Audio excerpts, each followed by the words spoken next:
In the heart of East London, where concrete tower blocks cast long shadows over forgotten dreams, something extraordinary was about to unfold. The same streets that had witnessed decades of struggle, where young people clutched onto hope like fragile glass, were suddenly buzzing with an energy that no one had expected. Word spread like wildfire through the estates and community centers. King Charles III himself, alongside Hollywood heavyweight Idris Elba, was coming to change everything. This wasn't just another royal visit filled with polite handshakes and fleeting photo opportunities. This was a revolution disguised as a film initiative, a chance for the invisible to become visible, for the unheard voices of East London's most talented young people to echo across cinema screens worldwide. What started as a simple conversation between a newly crowned king and a Tower Hamlets-born actor was about to transform lives, challenge the entertainment industry, and prove that greatness often emerges from the most unexpected places. The question wasn't whether lightning could strike twice in the same place, it was whether an entire community was ready to be electrified. The rain hammered against the windows of Clarence House as King Charles III sat in his study, surrounded by stacks of briefing papers that would have overwhelmed most people half his age. It was a Tuesday evening in March 2024, and the newly crowned monarch was doing something that had become increasingly important to him since ascending to the throne, looking for ways to connect with communities that felt forgotten by the establishment. Charles had always been different from other royals. Even as Prince of Wales, he had spent decades championing causes that others considered beneath royal attention. Environmental protection, sustainable agriculture, inner-city regeneration, these weren't just token interests for him. They were passions that burned with genuine intensity. Now, as king, he felt an even greater responsibility to use his position to create meaningful change. The conversation that would change everything began with a phone call. Idris Elba had been trying to reach the king's private office for weeks, not through the usual formal channels that celebrities typically used for royal meetings, but through a mutual contact who understood that this was about something much more significant than a publicity stunt. Elba, sitting in his North London home office, had been wrestling with a problem that kept him awake at night. Despite his success in Hollywood, despite becoming one of Britain's most recognizable faces on the international stage, he couldn't shake the feeling that he wasn't doing enough for the community that had shaped him. Tower Hamlets, where he had grown up, was still producing incredible young talent, but these kids were hitting the same barriers that had existed for decades. The British film industry, for all its recent successes, remains stubbornly exclusive. Young people from East London, regardless of their talent, found themselves locked out of opportunities by invisible barriers, lack of connections, absence of financial backing, and, most importantly, the persistent assumption that working-class kids from immigrant families couldn't carry major productions. When the call finally connected Charles and Elba, both men discovered they had been thinking along remarkably similar lines. Charles had been reading reports about youth unemployment in East London, while Elba had been mentoring young actors who consistently faced rejection not because they lacked talent, but because they didn't fit the narrow mold that casting directors expected. The conversation lasted over an hour, with both men speaking with the kind of passion that emerges when someone finally finds another person who understands their vision. Charles talked about his decades of work with the Prince's Trust, how he had seen firsthand the transformative power of giving young people genuine opportunities. Elba shared stories of the kids he had met in community centers, teenagers who could act Shakespeare with breathtaking skill but had never set foot in a professional theater. What emerged from that conversation was something unprecedented in royal history, a partnership between the Crown and one of Britain's biggest international stars that would directly challenge the entertainment industry's gatekeepers. They weren't talking about charity work or feel-good initiatives that would generate positive headlines and then disappear. They were planning a systematic assault on the barriers that kept working-class talent invisible. The plan they developed was audacious in its simplicity. Rather than working through existing institutions that were part of the problem, they would create their own pathway. The East London Film Initiative would identify, train, and promote young talent directly, bypassing the traditional routes that had failed so many before. Charles brought something unique to the partnership, the kind of institutional power that could open doors that had remained firmly closed for decades. When the King of England expressed interest in a project, people listened. Major film studios, television networks, and production companies that had ignored countless proposals from community organizations suddenly found themselves very interested in taking meetings. Elba brought equally valuable assets, credibility within the entertainment industry, and an intimate understanding of what young actors from his background actually needed. He knew that it wasn't enough to simply identify talent. They needed comprehensive support systems that addressed everything from basic training to housing assistance for young people who couldn't afford to live in London while pursuing their careers. The location for their initiative was never in doubt. East London, particularly the boroughs of Tower Hamlets, Hackney, and Newham, represented everything they were trying to achieve. These areas had some of the highest levels of diversity in the country, communities where dozens of languages were spoken and where young people carried the dreams and stories of families from across the globe. But these were also areas where opportunities remained frustratingly limited. Despite being home to millions of people, East London was consistently underrepresented in British media. When working-class characters did appear in films and television, they were often played by middle-class actors putting on accents, perpetuating the cycle of exclusion. The research phase of their initiative revealed statistics that shocked even Charles, who thought he understood the depth of inequality in British society. Young people from East London were 5 times less likely to work in the creative industries than those from affluent areas. When they did break through, they often had to fundamentally change their identities, adopting different accents and backgrounds to fit industry expectations. Elba had experienced this personally. Early in his career, he had been told repeatedly that his name was too African and that he should consider changing it to something more accessible. The fact that he had succeeded despite refusing to compromise his identity made him an even more powerful advocate for authenticity.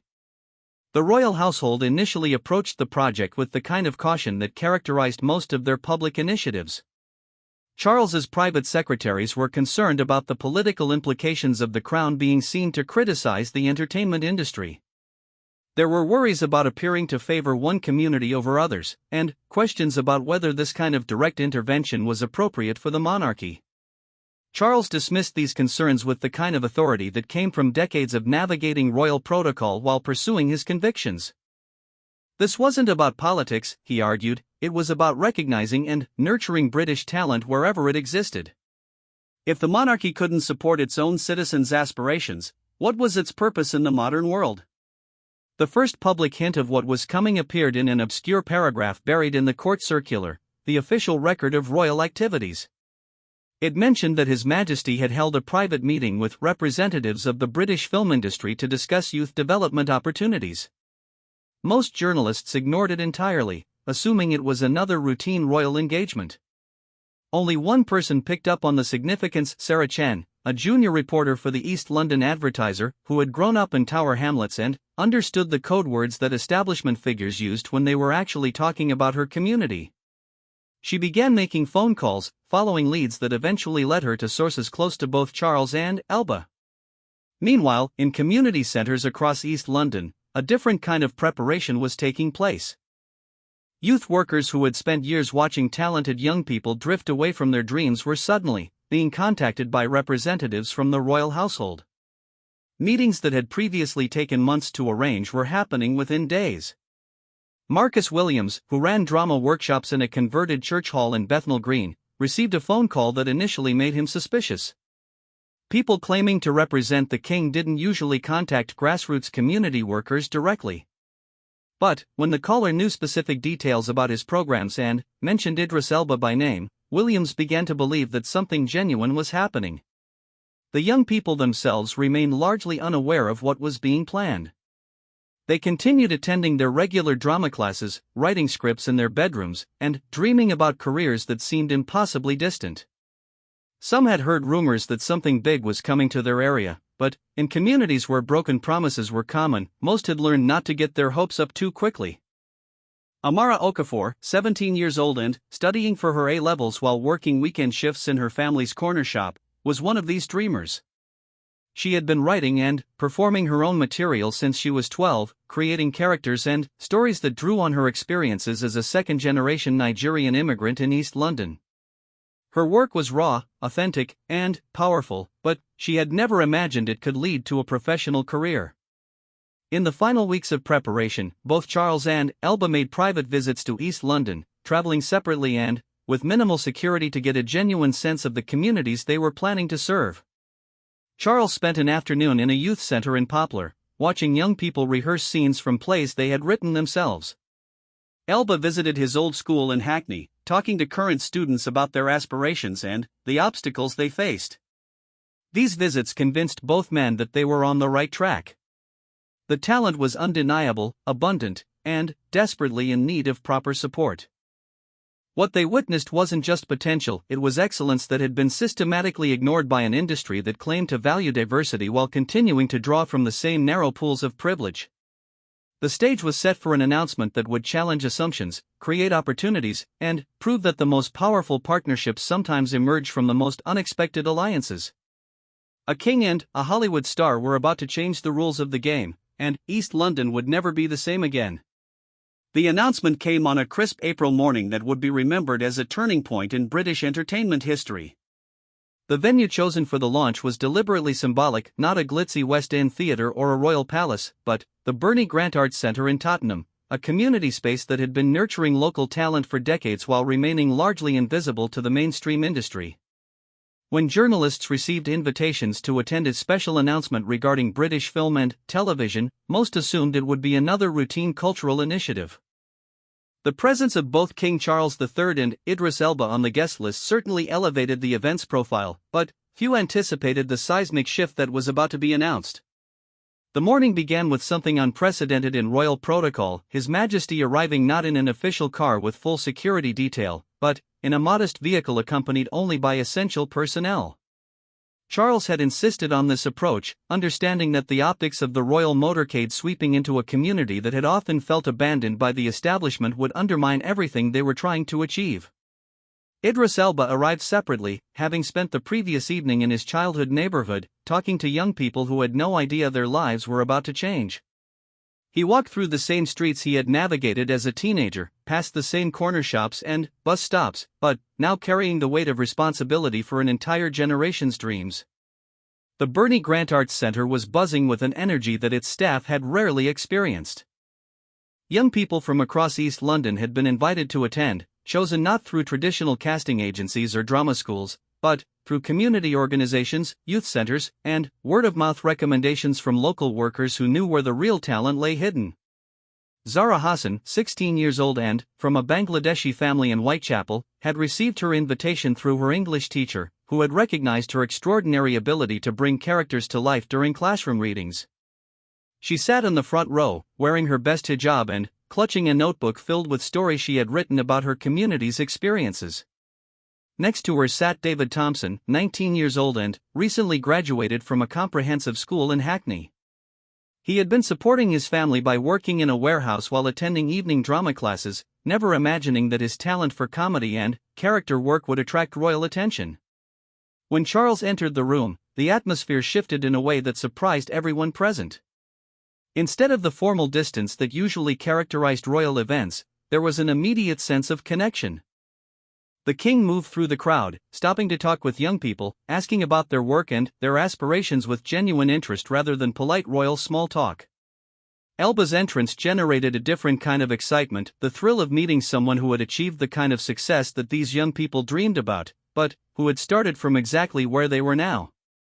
He didn't need to make speeches about understanding their struggles, his presence was proof that the journey was possible. The announcement itself was delivered jointly, with Charles and Elba alternating as they outlined a program that was more comprehensive and ambitious than anyone had expected. The East London Film Initiative wouldn't just be about identifying talent, it would create a complete ecosystem of support that addressed every barrier that had historically kept working-class young people out of the entertainment industry.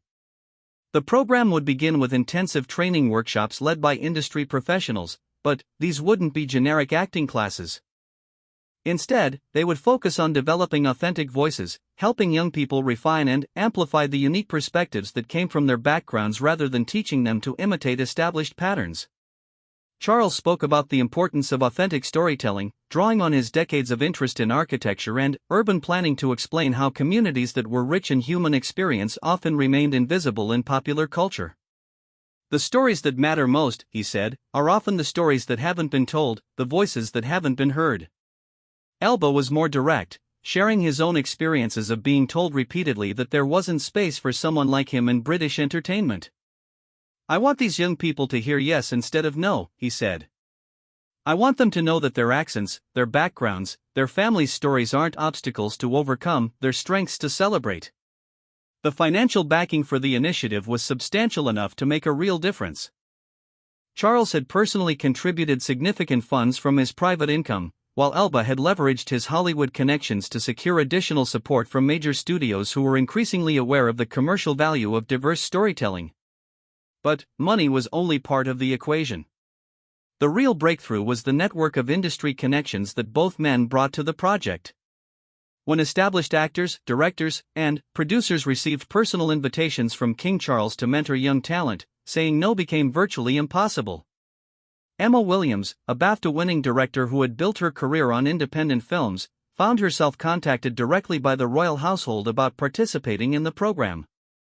"I've been trying to find fresh voices for years," she said during the launch event. "The industry talks about diversity constantly, but we keep looking in the same places. This initiative is going to show us talent we never knew existed." The training component of the program was designed to address specific gaps that traditional drama schools had failed to fill. Young people would receive instruction not just in acting and writing, but in the business side of entertainment, how to navigate contracts, build professional networks, and maintain financial stability while building their careers. Housing was identified as a critical barrier, with many talented young people unable to afford London rents while pursuing unpaid internships and auditions. The initiative would provide supported accommodation, allowing participants to focus on developing their craft without the constant stress of economic survival. The media reaction to the announcement was immediate and polarized. Traditional entertainment industry publications praised the initiative's ambitions while questioning whether it could deliver meaningful change. Some critics suggested that royal involvement in the arts was inappropriate, potentially distorting market forces and unfairly advantaging certain communities. But these criticisms were drowned out by an explosion of excitement from the communities directly affected. Social media platforms were flooded with stories from young people who had been waiting years for an opportunity like this, parents who had watched their children's dreams slowly fade due to lack of opportunities, and community workers who had seen too much talent go to waste.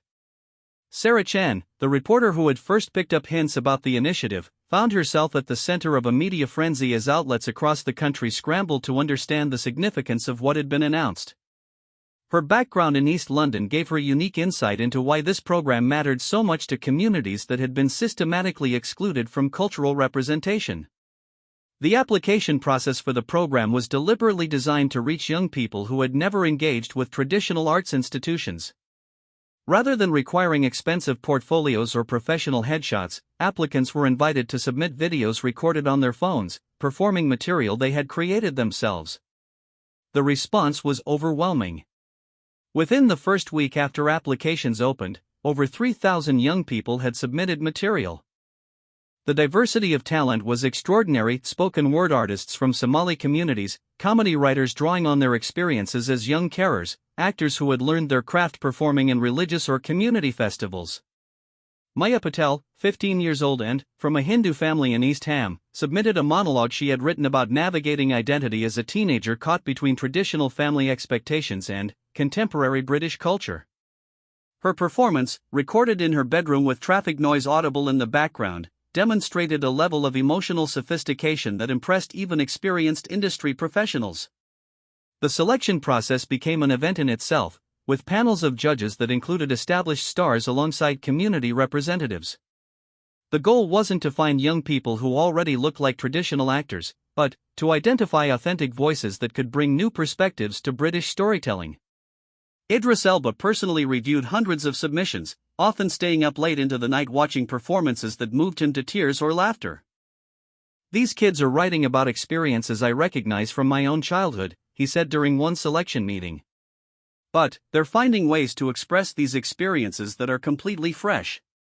King Charles surprised everyone by requesting to watch a representative sample of submissions himself. Palace staff had assumed the king would simply approve the program and leave the details to others, but Charles insisted on understanding the actual talent they were working with. His reactions during these viewing sessions ranged from obvious delight to genuine amazement at the quality of work being produced by young people who had never received professional training. The first cohort of 60 young people was selected through a process that prioritized potential over polish. Some were already accomplished performers, but many were complete beginners who had simply demonstrated exceptional authentic voices and compelling stories to tell. The announcement of the selected participants generated its own wave of media attention, particularly because the group defied every stereotype about what British acting talent looked like. There were teenagers who spoke 4 languages, young people who had been caring for disabled family members while writing screenplays in their spare time, and aspiring actors whose day jobs ranged from working in their families' restaurants to training as mechanics. The program's first intensive workshop weekend was scheduled for late April, bringing all 60 participants together for 3 days of training, networking, and collaborative creation.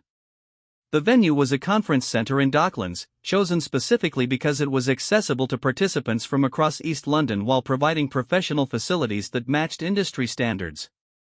As the launch event concluded, both Charles and Elba spent additional time talking informally with the young people who would be joining the program. These conversations revealed the depth of talent and ambition that existed in communities that had been consistently overlooked by mainstream culture. The excitement was palpable, but so was the sense of responsibility. Everyone involved understood that this initiative would be closely watched, both by supporters hoping to see it succeed and by critics waiting for it to fail. The stakes were higher than just individual careers. This was about proving that British talent existed everywhere, not just in the narrow circles where the industry had traditionally looked for it. The transformation had begun, but the real work was just starting. In a few weeks, these young people would begin the intensive training that would prepare them for careers that had previously seemed impossible. The entertainment industry, whether it was ready or not, was about to encounter a wave of authentic new voices that would challenge everything about how British stories were told. 6 months after the launch, the East London Film Initiative had become something none of its founders had fully anticipated, not just a training program, but a movement that was reshaping the entire landscape of British entertainment. The first cohort of participants had exceeded every expectation, but, more importantly, they had demonstrated that the talent pipeline from working-class communities was not just viable, it was extraordinary. The transformation was most visible in Amara Okafor, the 17-year-old who had been discovered writing scripts in her family's corner shop. Her one-woman show about navigating life as a young Muslim woman in contemporary Britain had caught the attention of a Channel 4 commissioning editor during a showcase event. Within weeks, she was in discussions about developing her material into a television series that would be unlike anything currently on British screens. The development process itself broke new ground. Instead of requiring Amara to work with established writers who would professionalize her voice, Channel 4 had paired her with an experienced script editor who helped her refine her own material while maintaining its authentic perspective. The result was a series proposal that television executives described as urgent and necessary, exactly the kind of fresh voice that British television had been seeking but hadn't known how to find. David Thompson, the warehouse worker turned comedian, had experienced an even more dramatic transformation.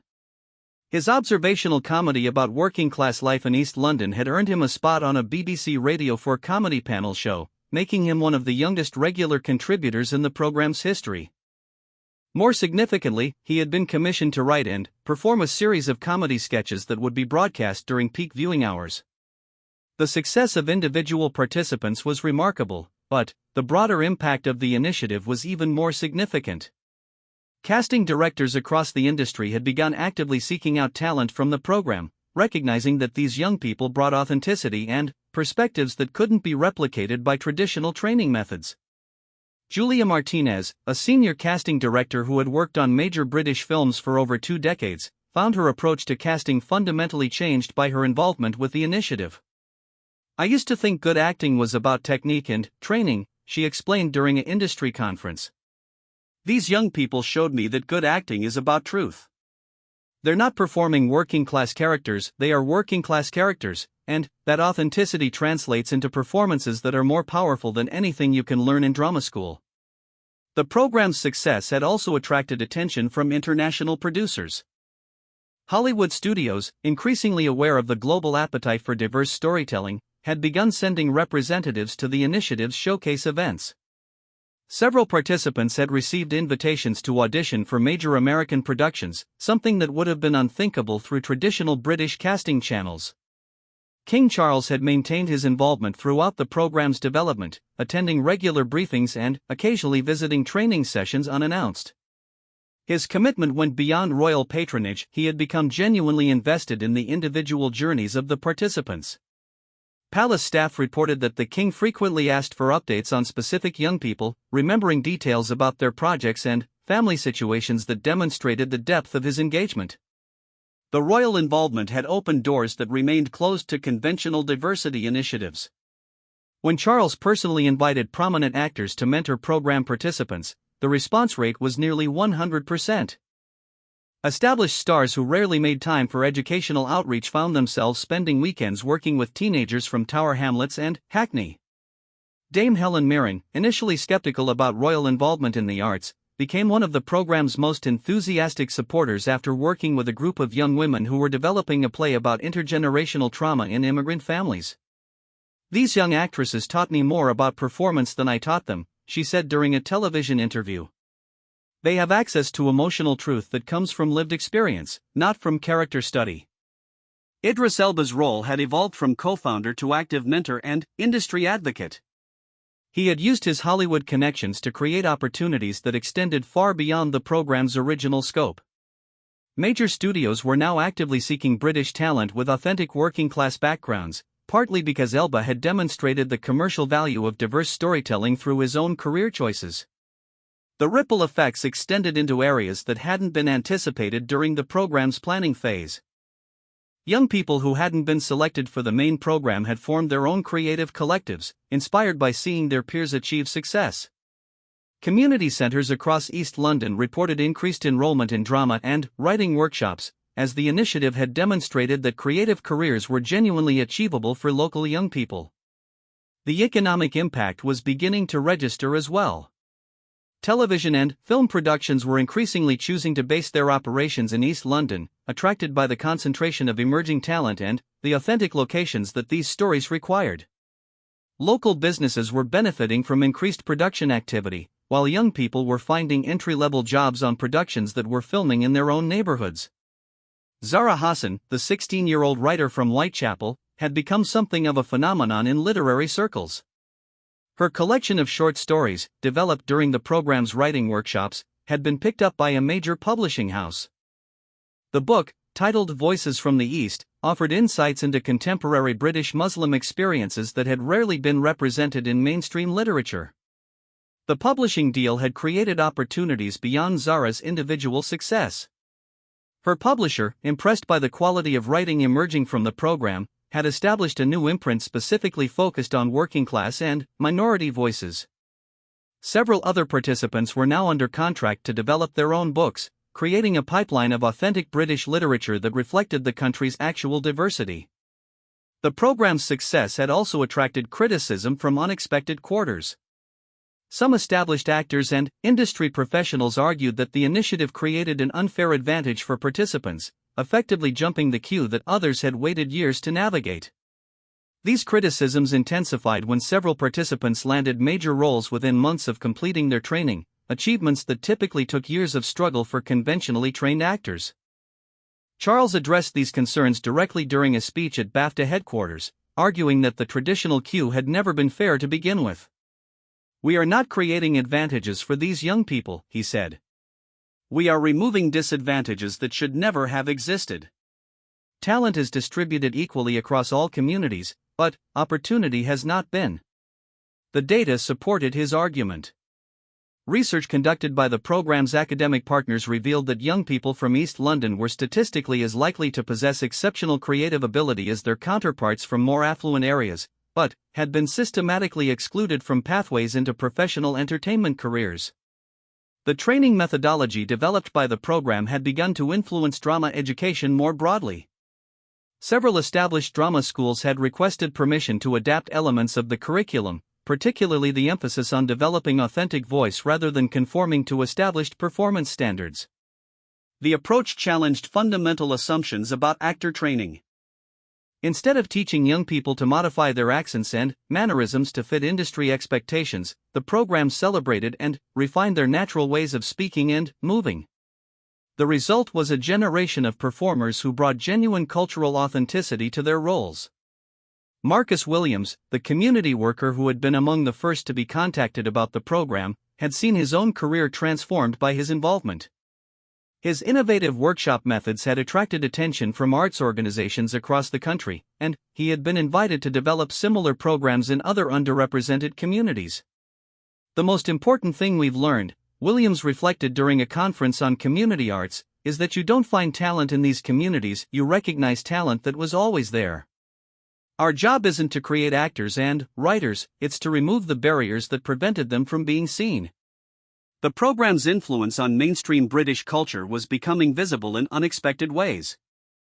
Television shows that had historically featured token working-class characters were now hiring multiple actors from East London backgrounds, leading to more nuanced and authentic representation.